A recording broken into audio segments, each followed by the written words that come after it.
Nama saya Nur Istiqomah, NIM 059. Saya Maria Gudeliva Dahu dengan NIM 041. Saya Isrotul Amalia Rahman dengan NIM 017. Dan saya Helbiana Almani Okaroba dengan NIM 018. Politik etis atau politik balas budi dalam bahasa Belanda disebut etis politik adalah politik pemikiran kolonial Hindia Belanda yang sekarang adalah Indonesia selama 4 dekade dari tahun 1901 sampai tahun 1942.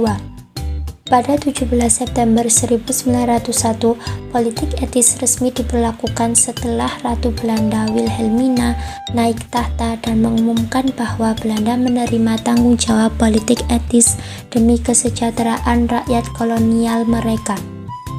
Pieter Brossoff dan Konrad Theodor van de Venter merupakan dua tokoh yang berpendapat bahwa kebijakan ekonomi yang diterapkan oleh pemerintah Belanda merupakan sebuah tindak eksploitasi yang menurunkan kesejahteraan rakyat, sehingga pemerintah Belanda dianggap memiliki hutang tanggung jawab moral untuk menyejahterakan rakyat Hindia Belanda. Dengan adanya kritikan tersebut, akhirnya pemerintah Belanda mengeluarkan sebuah kebijakan politik etis sebagai bentuk balas budi kepada masyarakat Hindia Belanda.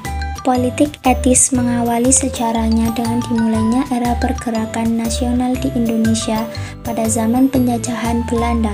Politik etis muncul sebagai dampak dari adanya kebijakan tanam paksa atau kultur stelsel. Johannes van den Bosch 1830 yang merupakan Gubernur Jenderal Hindia Belanda menerapkan kebijakan tanam paksa atau kultur stelsel. Tanam paksa ketika aturan ini berlaku, masyarakat Indonesia dipaksa menanam komoditas ekspor demi kepentingan Belanda. Akan tetapi banyak penyimpangan yang terjadi dalam pelaksanaan kultur stelsel ini sehingga dapat menyengsarakan rakyat Indonesia.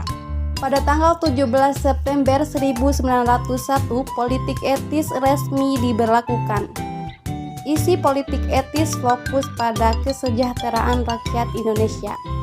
Dan dalam politik etis terdapat 3 program, yaitu: pertama, irigasi membangun dan memperbaiki pengairan-pengairan dan bendungan untuk keperluan pertanian.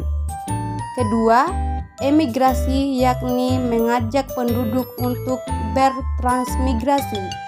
Ketiga, edukasi, yakni memperluas dalam bidang pengajaran dan pendidikan.